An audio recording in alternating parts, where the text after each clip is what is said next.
نبی علیہ الصلوۃ والسلام کی تشریف آوری کے بعد نبوت رسالت کا دروازہ ہمیشہ کے لیے بند، وحی کا سلسلہ بھی ختم اور کتابوں کا آنا وہ بھی ختم، سارے فضائل اور کمالات حضور پر جمع۔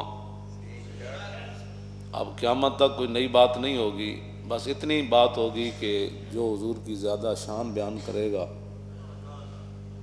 اللہ اسے بھی عزت دے دے گا۔ بس صرف اتنی بات رہ گئی، باقی حضور آ گئے، باتیں ساری ختم ہو گئی۔ نبی علیہ الصلوۃ والسلام 13 سال مکہ مکرمہ میں رہے، اسی کو لوگ دلیل بنا کر اپنی ہر بندے نے اپنی روٹی چلائی ہوئی ہے۔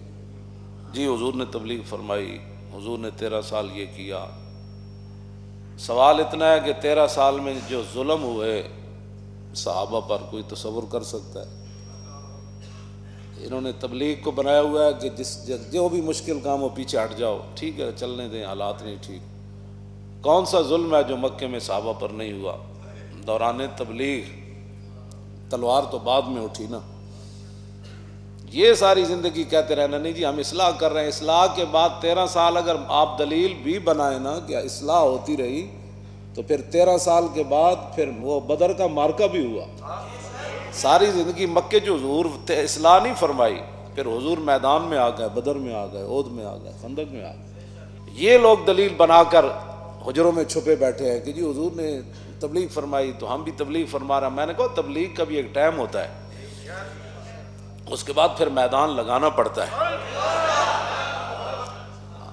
بس یہ بات سمجھ جو گیا نا تو اس کو پھر دین کی سمجھ جلدی آ جائے گی۔ اور پھر یہ ہے کہ وہاں کوئی صحابہ نے ان کو سمجھوتا تھوڑا کیا تھا۔ حضرت بلال کے ساتھ جو ہوا وہ تو صرف باتیں ہی مولوی تو کرتے ہیں نا، کبھی حضرت بلال کی طرح ایک سیکنڈ بھی انہوں نے گزارا ہو تو ان کو پتہ چل جائے۔ ہاں جی، یہ حضرت حباب کی طرح، حضرت سمیہ کی طرح، ہاں جی حضرت یاسر کی طرح، حضرت عمار کے والد، یہ سارا کچھ جو ہوا یعنی کیا مطلب تھا؟ وہ چاہتے تھے تھوڑا سا سمجھوتا کر لو، تھوڑا سا لو، تھوڑا دو، انہیں کہا جلے ہوئے ہو تھوڑا سا دو جو لو، یہ کیا بات ہے؟ حضور آ گئے، بات ختم ہو گئی۔ یہ جو بہانہ بناتے ہیں نا جی کسی وہاں کون سا ٹکراؤ ہے جو وہاں نہیں ہوا؟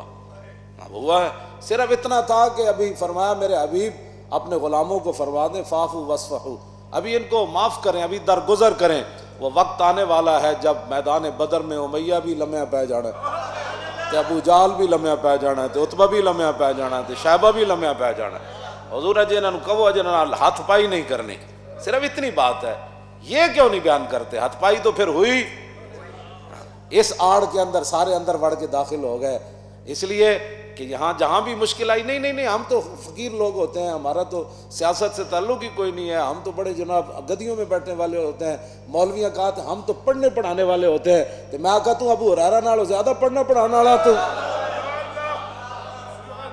سارے اصحاب صفہ بدا نہیں گئے جنگاں وچ، ہاں سارے اصحاب صفہ جنگاں وچ بھی گئے، پھر رسول اللہ دے گھر دی خدمت بھی کی تھی، پھر حضور دیاں اٹھنیاں بھی چرائیاں، پھر رسول اللہ دے پورے مدینہ دا تحفظ بھی کیتا اصحاب صفہ نے جڑے اتھے طالب علم پڑھتے سن۔ اے ہن وکھرے مدرسے نہ بنائے کہ جی ہم تو پڑھنے پڑھانے والے لوگ ہیں، ہمارا کیا کام ہے میدان میں آنا؟ میں نے کہا صرف تمہارا کام ہے دین کے نام پر کھانا۔ اس واسطے یہ بات اپنے ذہن وچ رکھ لو کہ 13 سال تو بعد پھر پوری دنیا نہ حضور نے جنگ چھیڑ دی تھی۔ سدا اصلاح کی باتیں نہیں ہوتی، ہاں جی اصلاح کا ایک ٹائم ہے، اصلاح کے بعد پھر تلوار آ جاتی ہے۔